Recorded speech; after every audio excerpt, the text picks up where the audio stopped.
ସୂର୍ଯ୍ୟ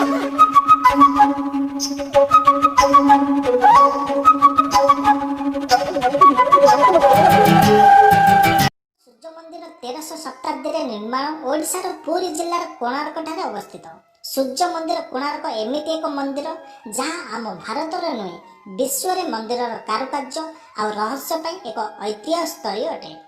ପ୍ରାୟ 1250 ଖ୍ରୀଷ୍ଟାବ୍ଦରେ ଉତ୍କଳର ଗଙ୍ଗବଂଶୀୟ ରାଜା ଲାଙ୍ଗୁଳା ନରସିଂହ ଦେବଙ୍କ ଦ୍ୱାରା ଏହି ମନ୍ଦିରଟି ତୋଳାଯାଇଥିଲା। ଏକ ବିଶାଳ ରଥାକୃତିର ଏହି ମନ୍ଦିରଟି ହେଉଛି ପଞ୍ଚରଥ ବିଶିଷ୍ଟ, ଯାହା ପଥରରେ ତିଆରି ହୋଇଥିବା ଚକ, ସ୍ତମ୍ଭ ଆଉ କାନ୍ଥ ରହିଛି। ଏବେ ଜାଣିବା ମନ୍ଦିରର ନାମକରଣ କୋଣାର୍କ କେମିତି ହୋଇଥିଲା। ଏହି ମନ୍ଦିରଟି ଗଢ଼ା ଯାଇଥିଲା ପ୍ରାଚୀ ନଦୀ ଆଉ ବଙ୍ଗୋପସାଗରର ସଙ୍ଗମ ସ୍ଥଳରେ। ସେହି ଯୁଗରେ ଏହା ଏକ ପୋତାଶ୍ରୟୀ ବନ୍ଦର ଥିଲା। ଏହାର ନାମ ଥିଲା କୋଣଗର। କୋଣଗର ନାମ ଅନୁସାରେ ମନ୍ଦିରର ନାମ କୋଣାର୍କ ହୋଇଥିବା ଅନୁମାନ କରାଯାଏ। କୋଣାର୍କ ଶବ୍ଦଟି ସଂସ୍କୃତ ଶବ୍ଦ କୋଣ ଆଉ ଅର୍କର ସଂଯୋଗରୁ ତିଆରି ହୋଇଛି। ଏହି ମନ୍ଦିରଟି ସୂର୍ଯ୍ୟଦେବଙ୍କ ପାଇଁ ନିର୍ମିତ ହୋଇଥିବାରୁ ଜାଗାର ନାମ କୋଣାର୍କ ହୋଇଛି ବୋଲି ମତ ପୋଷଣ କରାଯାଏ। ଏବେ ଜାଣିବା କୋଣାର୍କ ମନ୍ଦିରର ଆକୃତି ଆଉ ଗଠନ। କୋଣାର୍କ ମନ୍ଦିର କଳିଙ୍ଗ ସ୍ଥାପତ୍ୟ କଳା ଶୈଳୀରେ ତୋଳାଯାଇଥିଲା।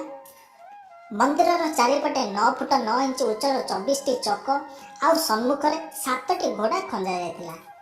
ଏବେ ଏହି ମନ୍ଦିରଟି ପ୍ରାୟ ଧ୍ୱଂସ ହୋଇଯାଇଛି। ବର୍ତ୍ତମାନ ଅଛି ତ ଗର୍ଭଗୃହ ଆଉ ଦେବ ସିଂହାସନ।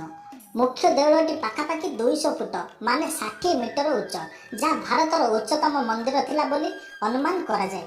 କୋଣାର୍କ ମନ୍ଦିରରେ ମୁଖ୍ୟତଃ 3 ପ୍ରକାର ପଥର ବ୍ୟବହାର କରାଯାଇଥିଲା।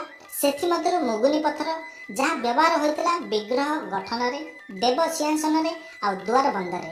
ଅନ୍ୟଟି ଲାଟରାଇଟ୍ ପଥର, ଯାହା ବ୍ୟବହାର ହୋଇଥିଲା ଦେବୀ ତଳେ, ସୋପାନ ଶ୍ରେଣୀରେ ଆଉ କାନ୍ଥର କିଛି ଅଂଶରେ।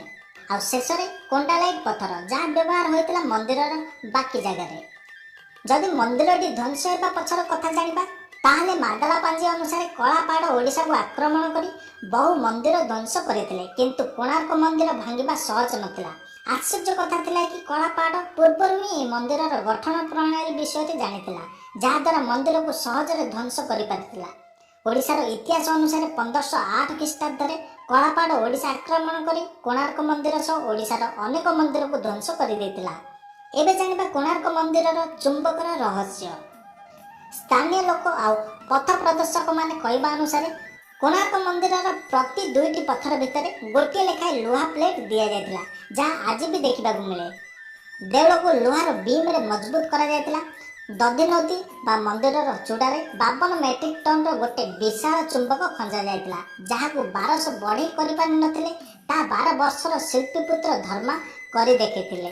ଏହି ଚୁମ୍ବକ କାରଣରୁ ମନ୍ଦିରଟି ସମୁଦ୍ର କୂଳରେ ପ୍ରଭାବିତ ନ ହୋଇ ମଜବୁତରେ ଠିଆ ହୋଇ ପାରିଥିଲା। ମନ୍ଦିରରେ ଖଞ୍ଜା ଯାଇଥିବା ଅନେକ ଚୁମ୍ବକର ଶକ୍ତି ବଳରେ ଏହି ବିଶାଳ ଚୁମ୍ବକଟି ଶୂନ୍ୟରେ ଭାସମାନ ହେଉଥିଲା। ମନ୍ଦିରକୁ ଏମିତି ଭାବରେ ନିର୍ମାଣ କରାଯାଇଥିଲା ଯେପରି ସୂର୍ଯ୍ୟଙ୍କର ପ୍ରଥମ କିରଣ ନାଟ ମନ୍ଦିର ଦେଇ ଗର୍ଭଗୃହରେ ଥିବା ମୁଖ୍ୟ ପ୍ରତିମାଙ୍କ ନାଭିରେ ଲାଗିଥିବା ହୀରାରେ ପ୍ରତିଫଳିତ ହେଉଥିଲା। ଏହା ସକାଳୁ ସକାଳୁ ଅଳ୍ପ କିଛି ମିନିଟ ପାଇଁ ଦେଖିବାକୁ ମିଳୁଥିଲା।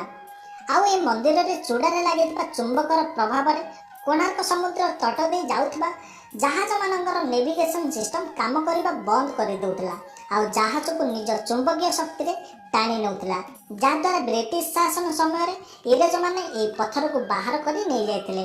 କୁହାଯାଏ ଏହି ଚୁମ୍ବକର ଶକ୍ତି ଏତେ ପ୍ରବଳ ଥିଲା ଯେ ସମୁଦ୍ରରେ ଯାଉଥିବା ଜାହାଜ ଗୁଡ଼ିକ ପ୍ରଭାବିତ ହେଉଥିଲେ, ଯାହାଫଳରେ ଇଂରେଜମାନଙ୍କୁ ବହୁତ କ୍ଷତି ହେଉଥିଲା। କଳିଙ୍ଗ ଶୈଳୀରେ ତିଆରି ହୋଇଥିବା ଏହି ମନ୍ଦିର ସୂର୍ଯ୍ୟଦେବଙ୍କ ରଥ ଭଳି ବନାଯାଇଥିଲା। ମନ୍ଦିରର କାରୁକାର୍ଯ୍ୟ ପାଇଁ ଏହା ଆମ ଦେଶର ପ୍ରସିଦ୍ଧ ମନ୍ଦିର ଅଟେ।